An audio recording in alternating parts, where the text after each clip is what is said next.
Let's begin by coming together through mantra. Right? So you can have a comfortable seat, close your eyes. The beauty of closing our eyes, I like to say, is that we no longer see any separation when our eyes are closed. And when we chant mantras, we use a language that transcends the time and space between us, that brings us together at a deeper level where we are connected.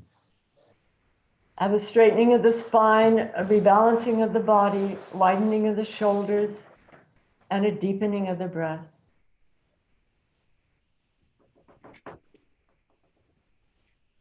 Let's look very deep within and find that center of light and peace, which is always there. That is our core, our essence. And from that same center, let's join our voices with Om. So please inhale very deeply.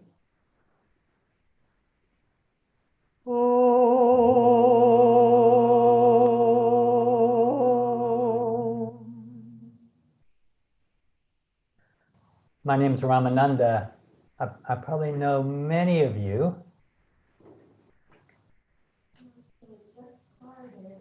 So we can see. And I'm the director of the Institute here in San Francisco. We have three senior members of our Integral Yoga monastic order here.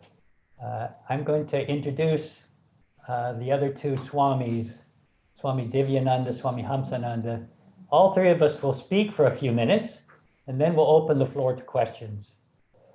So our intention in coming together this way is just to talk about the current situation in our world and how we can use our yoga practice, the teachings of yoga, to navigate these kind of strange times where there's a lot of suffering and a lot of turmoil in the world.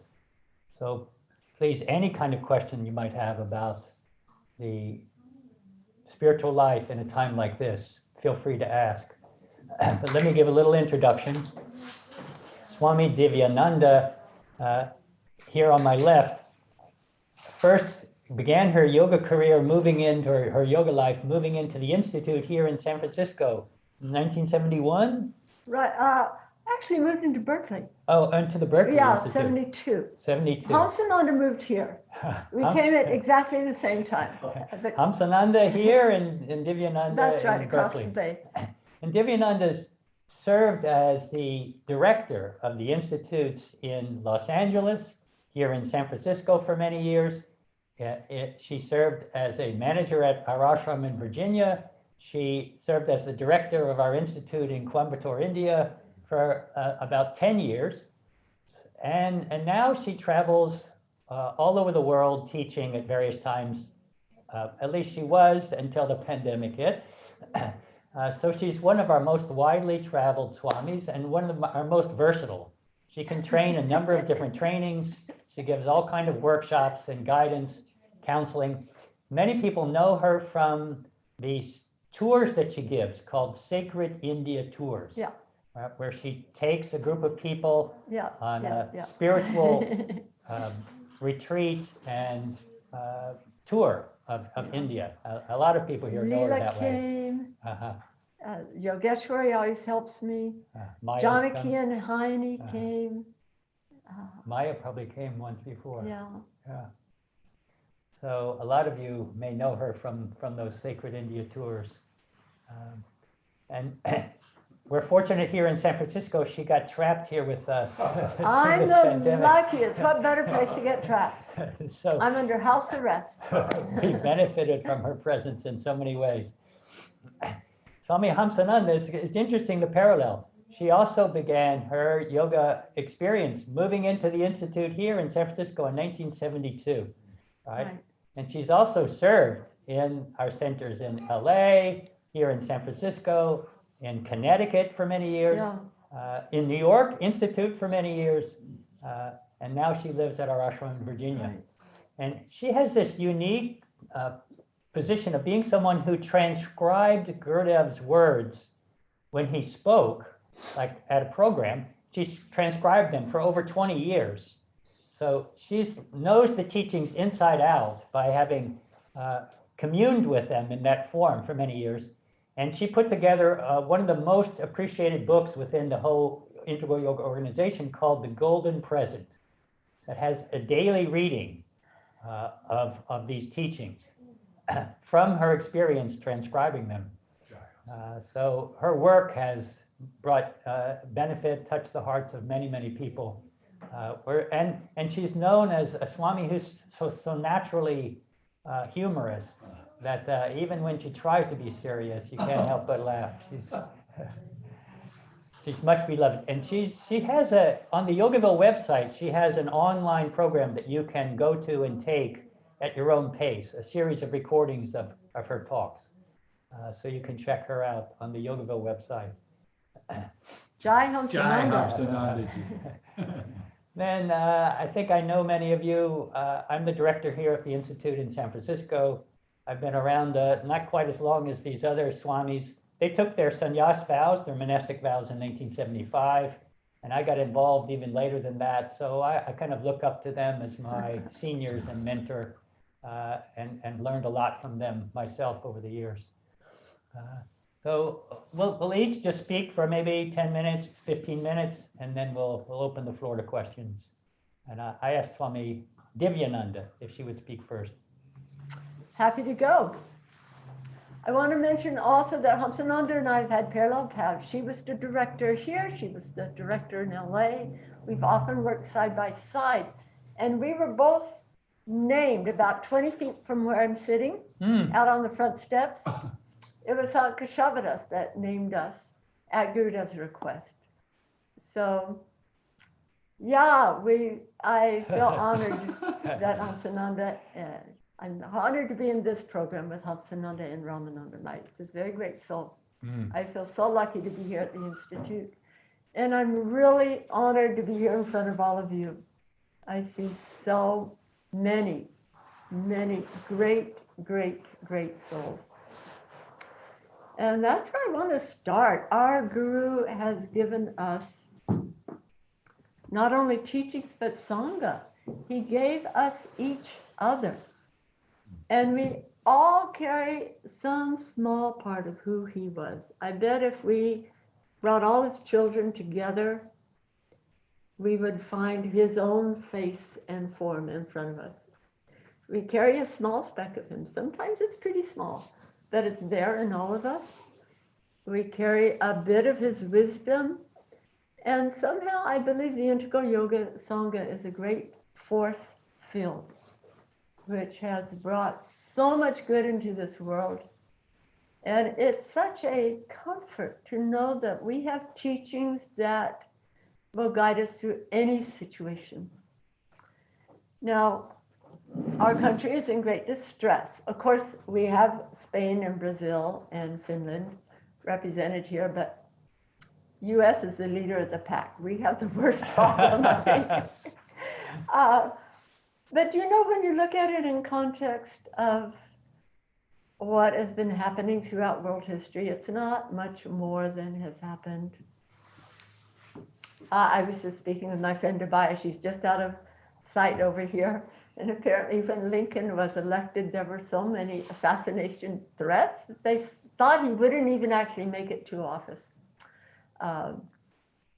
And apparently when among our very first presidential elections, it was Adams, and I don't know who his opponent was, but they traded insults that they say would make our President Trump blush. They were that bad. So it isn't that we're facing something absolutely unique. Mankind has gone through these ups and downs. But I think it is a time, it's useful to us as yogis to dig a little bit deeper than what we are accustomed to, and to tap into that place that is loving. Because that's what we need. No matter what country we're in, we're all facing a lot of trauma, a lot of suffering, a lot of injustice, and a lot of fear. But in the presence of love, those things dissolve away. And it's easy, especially our country is so polarized now, and it's so easy to really hate the other guys, oh my God, and judge them, oh my God, we can really get in there. I think it's important to stand firm against that. Those people are our brothers, our sisters, our cousins. I don't know of any family that doesn't have a brother or a cousin who's way off the track, and yet we love them. We know their sufferings, we know their hidden histories, we care so much about them, we do everything we can to help them through. Well, these guys and gals who have opposite belief systems to us, they are our brothers, they're our cousins. And we've got to dig a little bit deeper to find a measure of love and compassion to extend to them. There's one of the great saints of India of the last century, I think she lived in 1920, was Sri Sharda Devi. She was illiterate, she was poor, but she was a great, great saint. And one of the things she said is, I am the mother of the wicked, as well as being the mother of the virtuous. Now there's quite a statement. And she said, don't expect me to go and scold my kids. I just accept them. And they come to me and there's healing. Okay? And that's where we need to find that in us. Her heart was not barred to anybody. Okay? Nobody was shut out from her heart and her love. Okay? And what happens is that when we shut somebody out of our heart, they shut us out of their heart. Okay? And that healing that should be there in human relationships is cut off. So this is a time that I think is very important that we need to resist that. And find that bit of love inside of us and extend it to others. I'll tell you a story. And this is a story they tell to kids, but it's still very useful to us. And it's about 4 blind men who are out in the forest, and they come across a tame elephant, and they start to fill around. But they each approached the elephant from a different side. So one caught hold of his ear. He said, oh, it's a big soft leaf, a very nice leaf.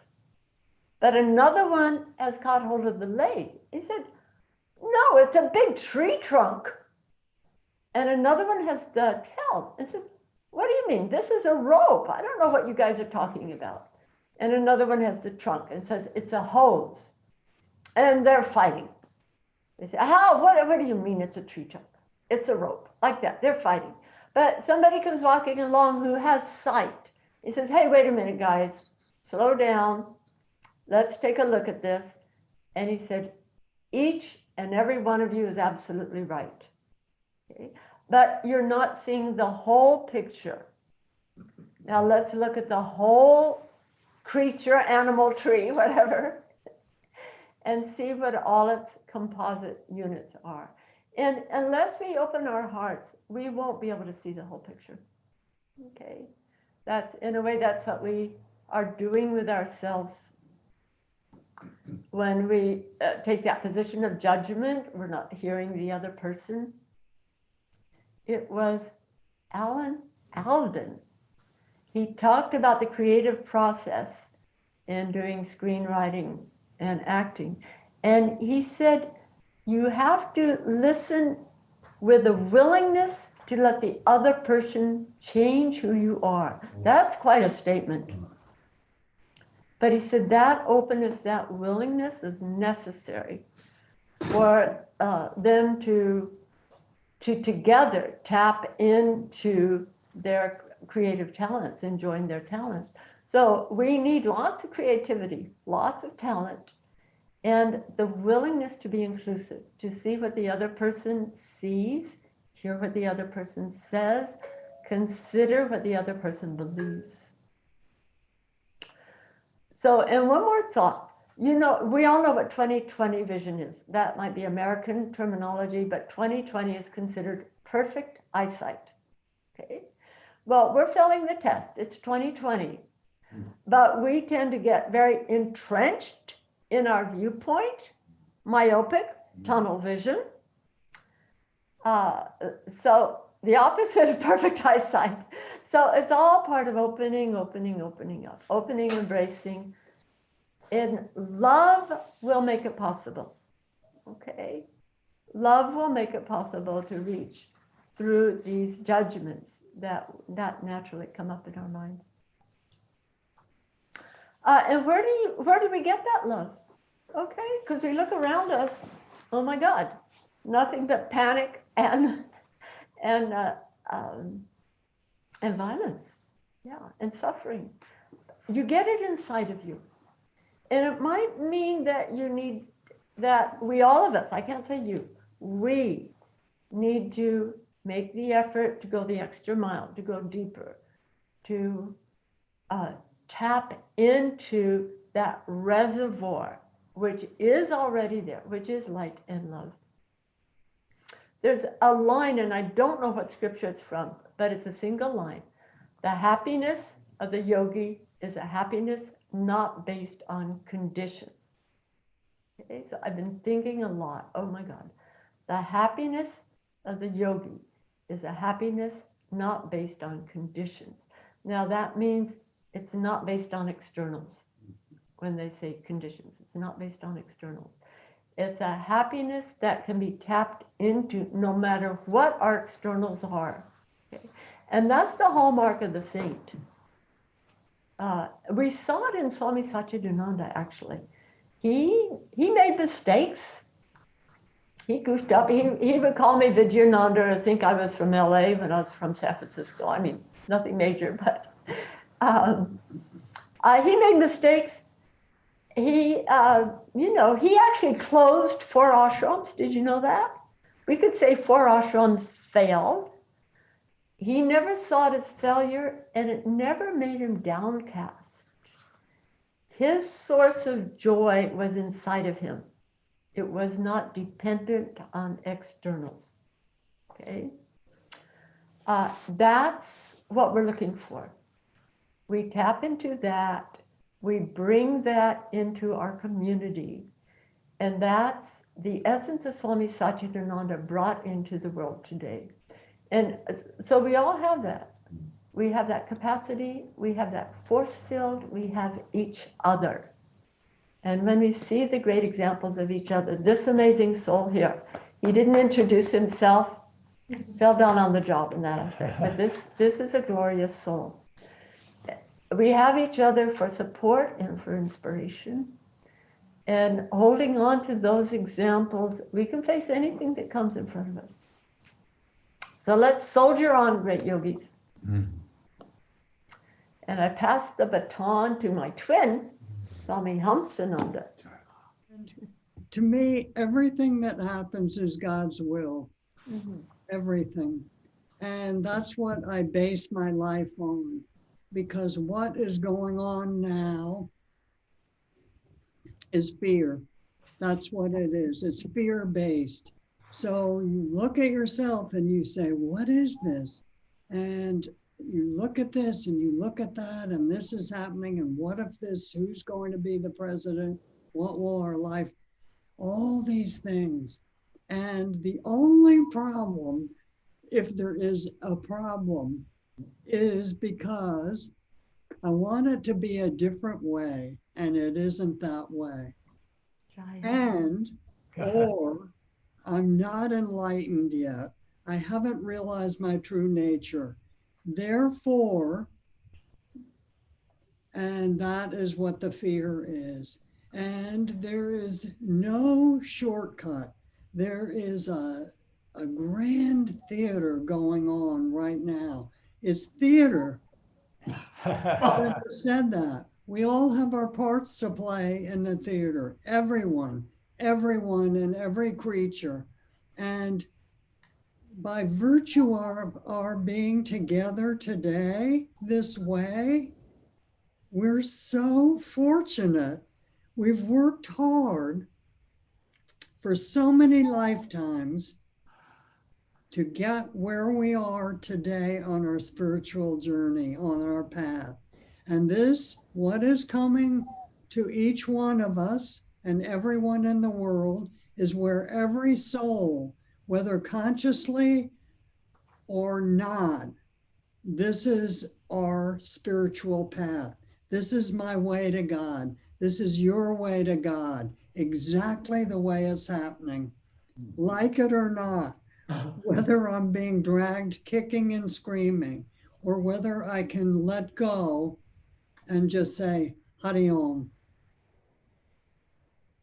It's not my will, so it must be your will. I wouldn't have it this way. And if I was in charge, there would be world peace. No fighting, no, but that's not the way it is. Gurudev said, we're all in this drama together. And he said, when he would be sitting on the stage, I'm sitting here as if I know something, and you're all sitting there. We were sitting in the satsang hall. Probably you've been there, or and he said, and you're all sitting there as if you know nothing. And when the curtain falls, the play is over, we all go back in the box like chess pieces. And he said, next time around, you could be sitting here, I could be sitting there. We all have our parts to play. Therefore, play your parts very well. So I like that. A lot of people are playing their parts very well, maybe too well. What part have you been given to play? And we all have a job to do. I believe that. We each have a job to do this birth time. And maybe you don't even know what your job is yet. But I just figured out what my job was. All these years, how many years? I'm very elderly, but I know I don't look it. But I'm very elderly. And all my yoga life, all these years, since 1971, when I began my spiritual journey, or knowingly, consciously, it was God realization. That's all I thought about every day, all day. Everything was done with that in mind. If I do this, will it bring me? And I still think that. If whatever I think, say, or do, will it bring me closer to peace and happiness, temporary or permanent? Eating pizza, temporary happiness. All the yoga practices, permanent. It will bring me closer to permanent peace and happiness. If I say this, go there, do this, buy that, will it bring some good to someone and no harm to anyone? Then it's a yogic act. It's going to bring me closer to God. So that's a way to do. And my current thing, God realization, that's not my business. Somebody else has to attend to that because it's not that anymore. But can I live a life with no fear, which is what is the opposite? Total faith in God. That's our job. That's our job. And if that isn't foremost in your mind, well, maybe creating new habits. What I'm doing, let me try something new. You know what that is going to be. My current one is practicing kindness. That's it. Love, we hear that word so much. It's so used in songs and poetry and in movie romances, all but kindness. His Holiness the Dalai Lama said, my religion is kindness. So that's it. If my every thought, word, and deed is kind, that is what I want to practice every day. So what will they put on my tombstone? She was kind. And that is what I would wish for you. So you pick something that's new. That's what you've heard such wisdom from these two great swamis, these two great souls. and they're available anytime. Anytime you have a little shakiness, you can call them or email them, and they live to serve. And so I say, try something new every day. This is what I'm practicing. Before I go to sleep tonight, let me do this. Not every day the rest of my life. I have to do this. Oh no, I have to 108 sun salutation. Oh no, I pick something just for that day before I go to sleep tonight, so that I've accomplished this and I was totally successful. Another thing, has anyone, maybe I'm the only one of this group that is together today that has made a mistake in their lives. I say, I don't know why you're laughing, but I say no more, Hamsananda, no more mistakes. I'm not going to make a mistake today. And that's it. What is a mistake? You look at your watch. I have a watch here. It has a second hand. The seconds are ticking. Time is going on. We're getting closer to what? This is the good part.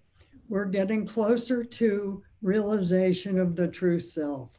Every one of us, every one of us. And by virtue of our spiritual inclination, I don't know if we're this close or that close or that close or real far away. I don't know. It doesn't matter because I know what I want this time. I know what I want now. And I think you do too. So it isn't what's going on in the world now. That's always been going on. And look at Atlantis. What happened? It went into the sea. Look at the different civilizations. This is the karma of this planet, to have these incredible things that happen all the time. Of course, we don't want harm to come to anyone. Now I'm praying for, I can't imagine this, but the President of the United States and the President of all the countries. It isn't just I'm praying for the people who are in the prayer box at Chidambaram, or the people especially I know who are in need of prayer. Everyone is in need of prayer. So I'm praying for everyone. Now I've changed. I wish the best for everyone. When I pray for people who are doing unimaginable things, that they may be shown and their hearts change so that they feel kindness and unselfishness. And it has to start with me. So this is it. No mistakes. Okay, here's my little story. The shepherd, there was a shepherd and a traveler in a rural area. And he came to the shepherd and he said, "Oh, what kind of weather do you think we'll be having today?" And the shepherd said, "Oh, I think it will be weather that I like." And the traveler said, "How can you be sure it's going to be weather that you like?" And the shepherd said, "Well, a long time ago, I figured out I had no control over what the weather was going to be. But my peace was more important than anything. So to keep my peace, I decided that I was going to like whatever the weather was. I have no control over it, but I was going to like it. So we may not have control over who's going to be the next president. Although we all tried by voting, didn't we? If you haven't voted, go out now, but don't vote for the person I didn't vote for. And so let's see. We may not have any control over what comes to us from outside. What do you have control over, really? Sometimes it just works out that you thought you had control because it worked out the way you liked it. But here's the thing. I may not have control over what comes to me from outside, but I have and can have control over one thing that happens when it happens. My attitude toward what happens when it happens. So you pick words that are special for you, that you love. Love and light. This happens, you read the newspaper, the news, whatever, who wins the presidency, love and light. Love and light. That's all. I just wish everyone love and light. You all know Pratipaksha Bhavana, replacing the negative with the opposite positive. So you train the mind to do that because you're not fooling around anymore. From this day forward, why this day? This next moment on, every time I have a thought that isn't wanted, it's not going to do me any good or anyone else any good. This is what I'm going to do. Mantra is my best friend. That's my best friend. Ramananda mentioned about repeating mantra. So I cultivated that from the first day I heard about it. So you cultivate new practices and it brings so much joy. It's wonderful. It's wonderful. That we can do. That we can do. We need to keep a regular effort to touch that place that's beyond all of this tumult, all of this chaos, all of this changing phenomena around us. And that's some kind of regular practice that's really committed towards going deep within, can keep us in touch with that center of balance so that we aren't constantly drawn out of balance. When we're out of balance, it's easy to fall over, right? When we spread our feet, bend our knees, right, and really stand strong, then it's much more difficult for us to be thrown out of balance. Another form of self-discipline is not to be drawn into that virtual world all the time. It's like a wormhole. There's a movie now, there's a documentary now called Social Dilemma. And it's all about how the social media methods are designed to pull you in. Yeah. They learn what you're attracted to. They present to you constantly things that match up to what you've chosen in the past. And they bring you in, and they can just like take you hours down this wormhole of interesting things that you can play with that aren't really that beneficial at all. Right? So to me, it requires some self-discipline to know how much time I can spend on things like social media or YouTube or the news, and to limit that exposure to all of this stuff that draws our senses outward, right? One of the key practices within the limbs of yoga that's probably underappreciated and needs to be understood is pratyahara, sense withdrawal, right? The benefit that comes from pulling our senses inward and staying connected to a center of balance inside of ourselves, right? An anchor, right? A source of reliable navigation, right? A source of reliable sense of peace that's there within us. So to me, that's a key element of all of this. Another thing that I wanted to highlight that Divyananda beautifully touched on already is, in addition to trying to keep our balance and keep ourselves in good shape, not let ourselves get too drawn out into the chaos, I think it's important that we find a way to serve. Right? This is what really activates our hearts, gives meaning to our lives, helps us stay connected to one another. When we look beyond our personal preferences and desires, we think about the well-being of others, even in whatever small ways that we can serve each other. We may not be able to serve in the same ways in person that we have been before this pandemic hit, right? but we can reach out to each other. You can even make phone calls to other people just to check on them. You can drop, I know one of the residents here likes to drop food off at her friend's home, just to offer them something. Right?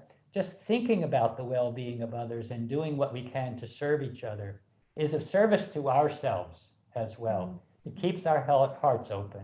It keeps us feeling connected. Right?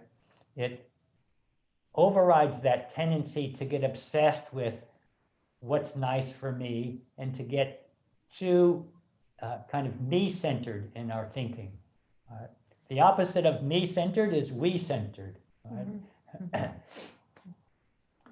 Many of you are familiar with that anecdote when Swami Satsang was asked by a group of healthcare practitioners at a hospital, can you name some root cause of disease? From a spiritual point of view, some kind of root cause of disease. And he went to a blackboard and he wrote the word illness, and he wrote the word wellness, and then he circled the I in illness and the we in wellness, and that was his answer. I love remembering that because we harm ourselves when we define ourselves in these narrow ways. We draw a line around ourselves. This is me, and this is what makes me happy. And that greatly limits the potential that we have to experience this innate sense of connection with the whole web of life. And this love that's meant to connect us to each other. Right? So if we want to live in harmony with our true nature, a beautiful step in that direction that's very easy is just to reach out and serve each other. And that becomes much more fulfilling than constantly thinking about what's nice for me. So I really encourage that. And maybe one more thing I'll recommend is that we recognize these moments when we're challenged. Probably my guess is in the last 6-7 months, we've each faced different forms of challenge than we're used to. Maybe it's the fear of the pandemic, maybe it's isolation, maybe it's separation from loved ones. There are so many different forms. Maybe it's financial hardship. Maybe it's just witnessing the tremendous suffering that's happening in our world for many different reasons. It's really in our face. And that's heartbreaking to see people dying when occasionally you hear, oh, we're doing pretty well. Yeah, we're doing pretty well in the United States, but we've had over 200,000 people pass away from the COVID virus. It's not great. That's not great, right? There's a lot of suffering. And in this country, the US, we've got all kind of racial issues happening as well, and protests going on in that realm, and not to mention the political field. Anyway, all this to say that there are unique challenges that we're all facing. And we need unique forms of support and nourishment.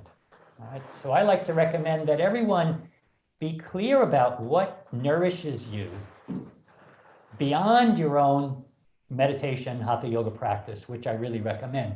And I mean things like being in nature. Right?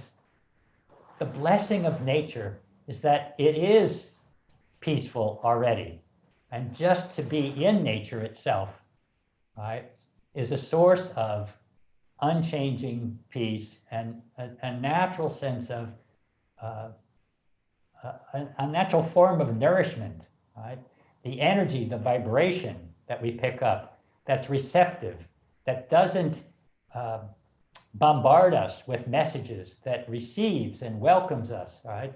That allows us to unwind in that presence. That's a beautiful form of support in my mind. Chanting mantras, to me, is another form. Kirtan, it's so nourishing, it's so healing. It's of course wonderful to do in person with a group of people, but you can put mantras on your CD player, or you can find them on YouTube. You can find your favorite kirtan. I love finding that my very favorite chants, I can find them on YouTube and play them whenever I want.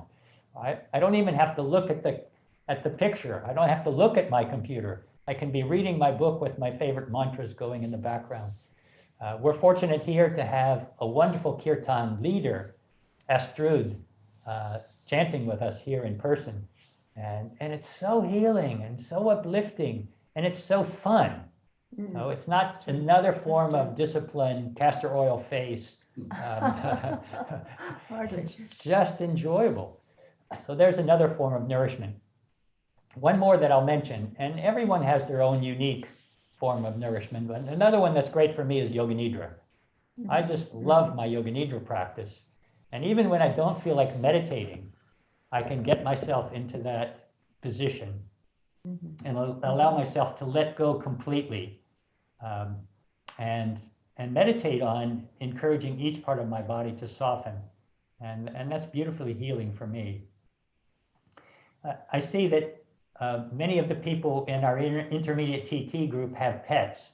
And I see them even during class petting their cat or hugging their dog. And I think that can be another form of nourishment. It's just having intimacy. Maya there with her cat. Maya has her cat with her right now. It's like a very nice cat. Yeah. The pets are so loyal and so sweet and so loving. And they don't get upset. And they don't notice what the other cats think of them. They're just are what they are. No self-judgment, no self-consciousness. There's such good role models for us in so many ways. So I encourage each of us to know what form of support we need in order to stay balanced, in order to stay, to maintain our equanimity, so that we can then be useful.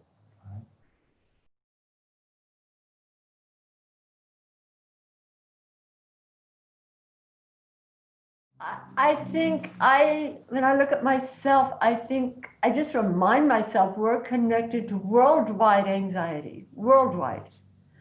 And I don't think we can perform quite as well as we're used to, despite our very best efforts. So I give myself a lot of latitude. I still try. I do the best I can. And I try not to lapse into shame when I've fallen down. But I think the invisible pressures on us are really quite enormous. That's the initial thought I have. What would you say, Hamsananda?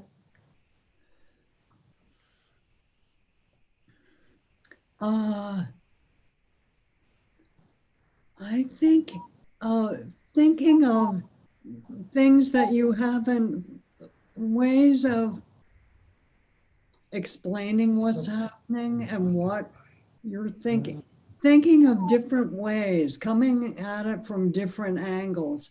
And I think, what would Swami Divyananda say if she was here right now? What would Swami Satchidananda say if he was here right now? What would Jesus say? So if I was enlightened, what would I think, say, and do? So here's the thing.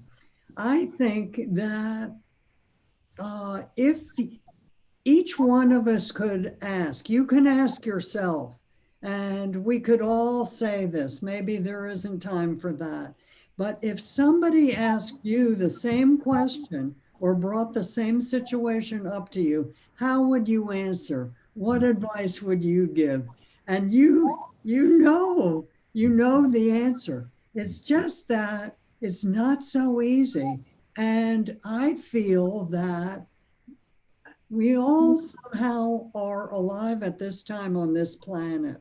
And so there's something for us to turn to, which we've never done before, or we would be enlightened right now.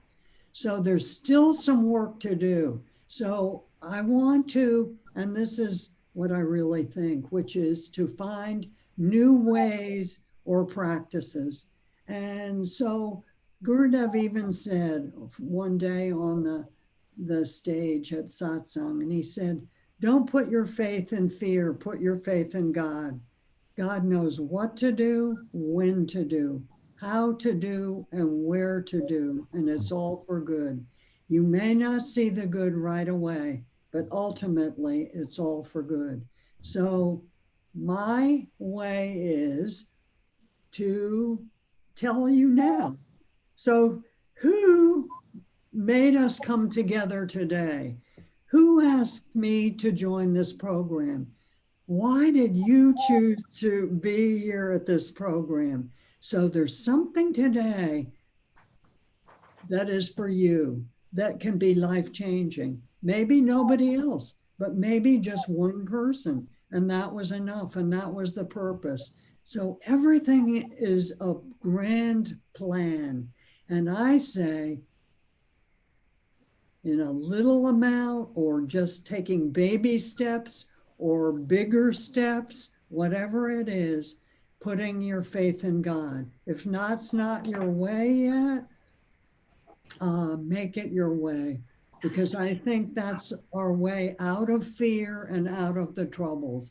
Whatever happens, whatever comes from this world, it's God's will for some reason, and it's what's best for each one's spiritual growth.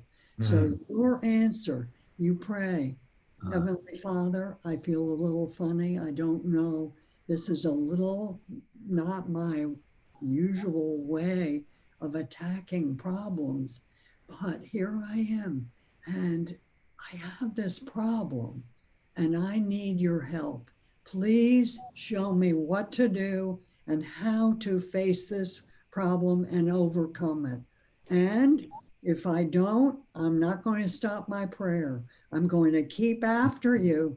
So it's your choice whether the answer comes right now or not, because I'm not going to leave you alone.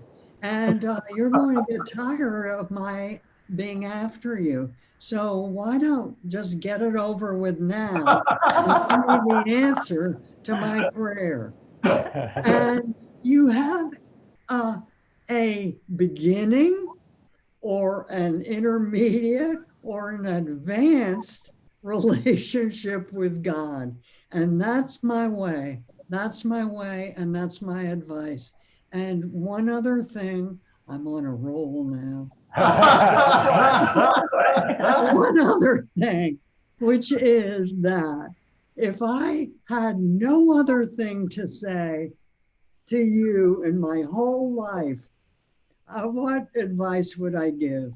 And I would have you do the same thing with different people, your family, your friends. Of course, we're on Facebook all the time, or you're emailing or whatever you do. What advice would you give if this is the last time I'm ever going to see you? Not with a bad thing, no, but what advice, what would you tell me from your life's experience? So I offer that to you. What would you say? Turn to the person you're next to, or ask the next, all the people you meet, what would you say? And you say, well, what would you say, Hamsananda? And then I'll be quiet, but only for a few minutes, possibly. Just have faith and identify with the true self. So if I think anything's wrong with anything, the way things are going, I'm identifying with what is not real. And what is real is peace, joy, love, and light, happiness, pure consciousness, bliss absolute. That's what you want to identify with. And so what do? You say, I will not stop until I've reached the goal. What is your goal? You set your own goal. Peace, joy, love, and light. Om Shanti. Jai Hamsananda. Hari Om. I'll add my own 2 cents, briefly. I think in our Western culture in particular, our emotional reactions to life are not socially so acceptable.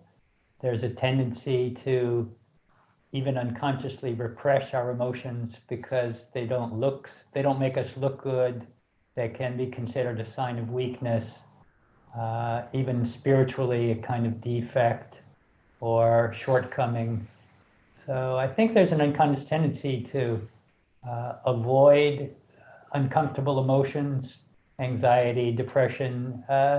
They don't look good to other people, and we don't feel good about experiencing those things. So it's easy for those things to be subtly repressed and then stuck in our subconscious mind, kind of like psychic knots tied up inside of us, without us even being aware of it. It's just such a habitual thing, I think, in our culture. So it's interesting that whenever we do have an opportunity, whenever we do get in touch with that, we may not be so sensitive to what that feels like and how to be in touch with those things.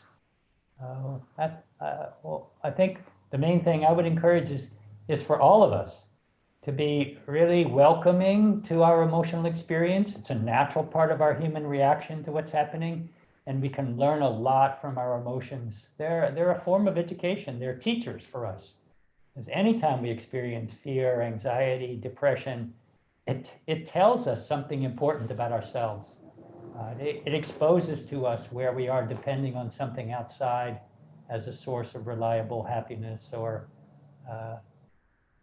of peace that's not reliable. So ultimately, there's a lot we can learn from our emotions, but it can be challenging to get in touch with them.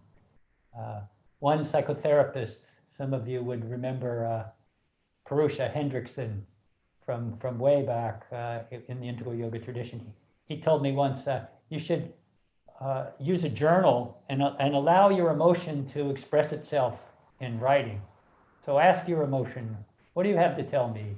And see what comes out.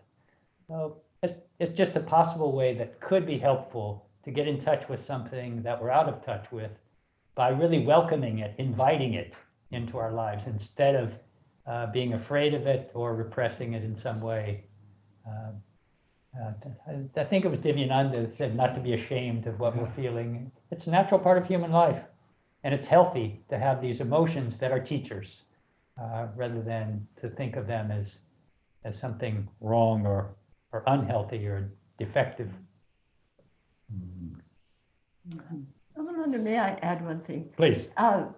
Don, I'm also just remembering, prior to going to sleep, you might do deep relaxation and some nadi suti, just so that your sleeping hours can go a little deeper. The other thing I find very useful is any practice that's grounding, like being barefoot out in nature, actual grounding, or being at the beach. Those things I see in myself, that's a reset for me, and my anxiety goes down quite a bit. Okay. Great. Thanks. Great. Thanks. Wow. A lot came out in that. How about another question? Again, please feel free to unmute yourself and ask. This is Chaitanya. Thank you all so much. It's a true honor. I'd like to touch on one of the two pandemics we're beginning to deal with, racism. I participated in anti-racist meetings at IY over the summer, as well as other ones in my other communities. And I'd love to know about how you're practicing anti-racism in IYI, in your life, in your practice.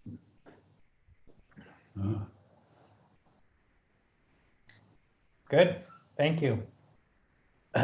Maybe I'll start on this question. It's a good question. I think a challenge for us, at least for many of us who are raised in a predominantly white environment, which is the case for me, where this racism is something that I just swim in the water of without even realizing it. It's something that just part of the culture that I grew up in. I grew up in a very segregated city in Kentucky, where people of color were on one side of the city and the white people on the other. And I didn't think anything of it. This was just the norm. And so that's the problem with what we're calling, what we understand to be called systemic racism. Is just built into the systems of our culture. in so many ways that we don't even see it.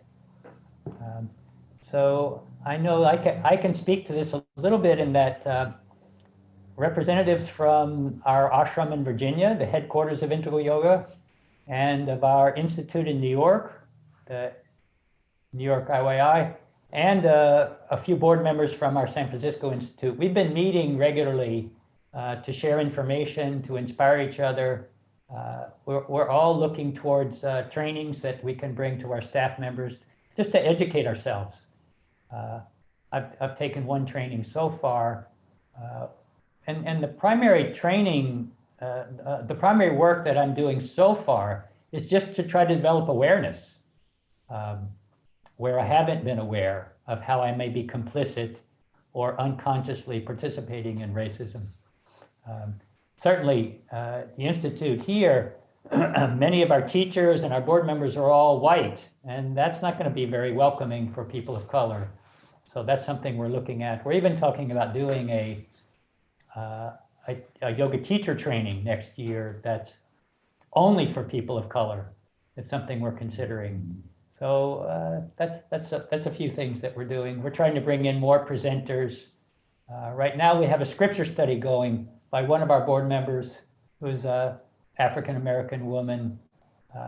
And she's leading the scripture study Monday nights on the theme of social justice. So that's an example of something that we're trying to do to raise awareness. People that might be a different color, everyone should be treated the same. So that's what it is, isn't it? So what am I called to do about this? Learn more or go out and help in this way or that way? There are many ways we can help to make the world a better place in whatever area needs that. And that's what it is, that I am treating everyone the same, which is with love and kindness and no discrimination. Yeah. Somehow this is happening karmically to the world in this area, that area, this area. Everyone has personal karma, and then there's group karma. So there's the karma of being in the same yoga group or the same family or the same town or school or workplace or state or country or the world, this planet. And they each have a karma. And what is my part to play? What can I do now? And to the ability, either I'm not strong enough to help here, but I can send my good wishes and prayers. I don't know enough yet. Let me learn more. What can I do? God, help me to know what to do. Give me ideas. And you'll get the idea of what you should do. And that's how all ideas come. You get this idea to do something, and if it brings good and no harm, that's what we're after. So I don't have the answer right now, but my heart is open and my mind is open. And that's a start. And if I should do anything, because that may not be what you're to work on now. Maybe you're working on this or that.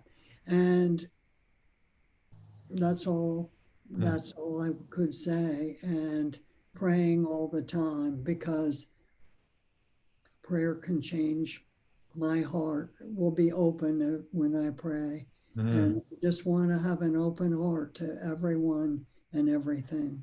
Shanti. Oh, beautiful.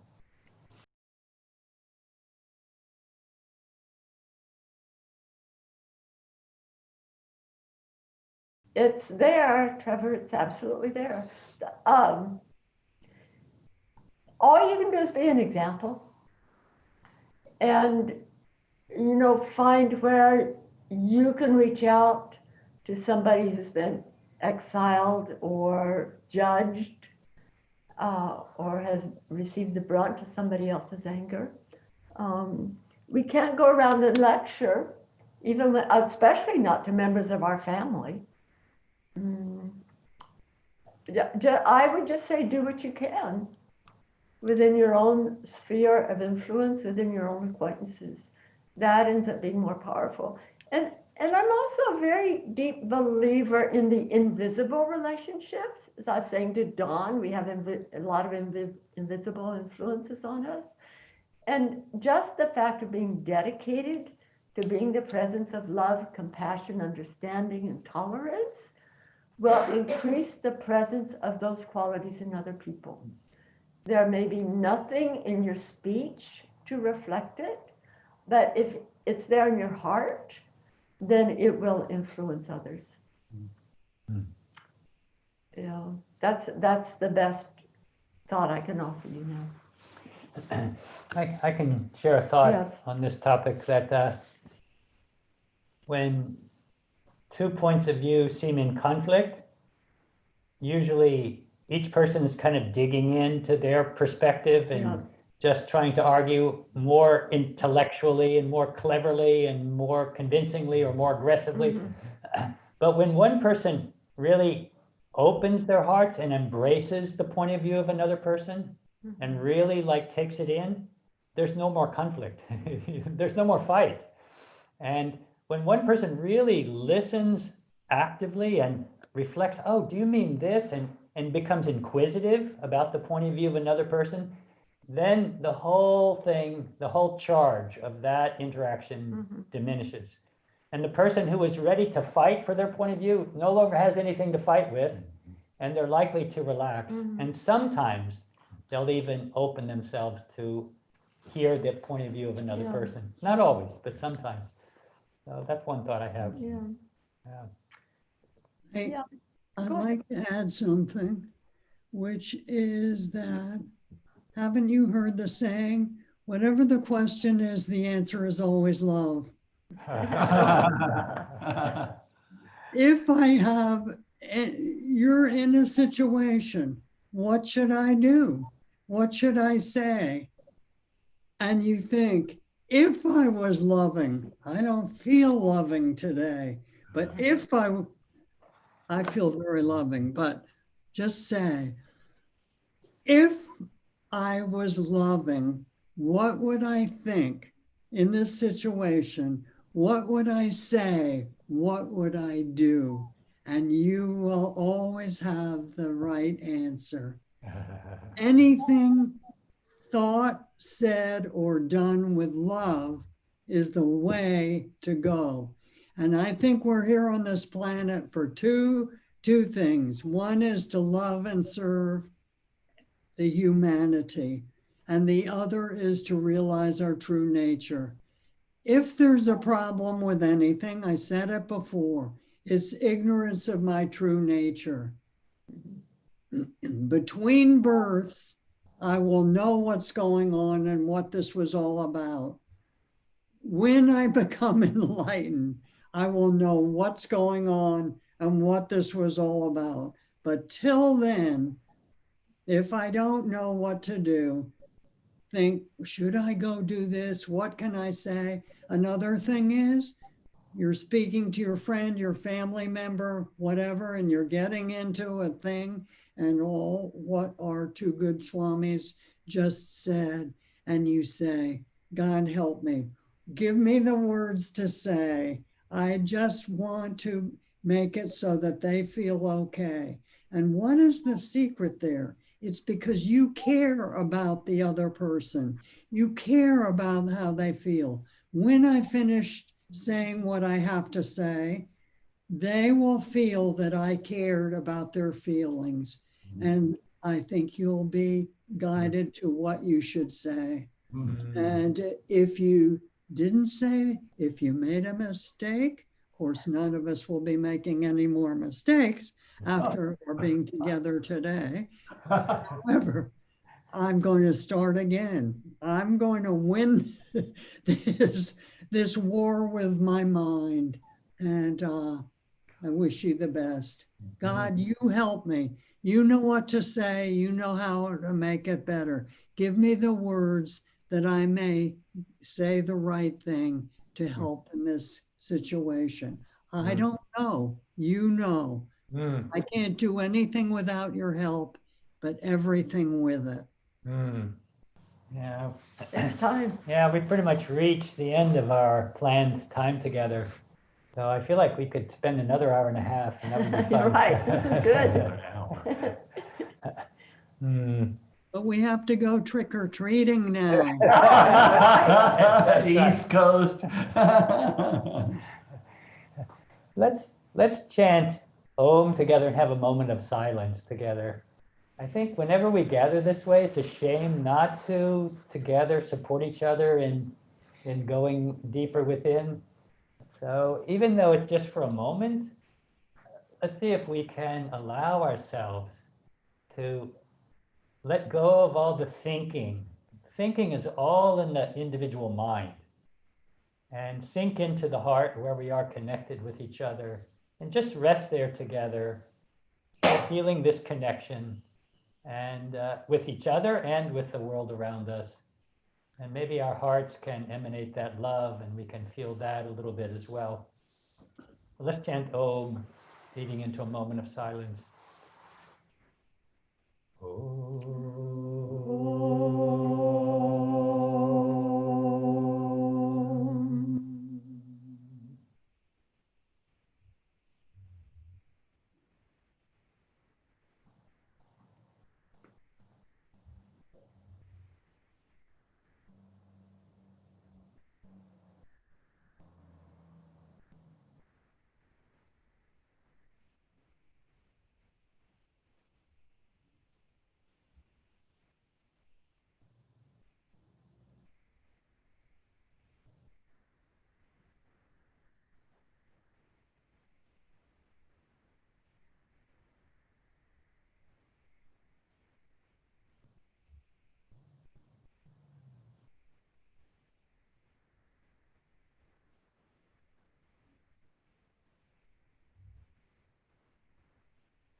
Let's do closing chant together, a way of affirming our intentions for our path and a way of sending peaceful healing energy outward.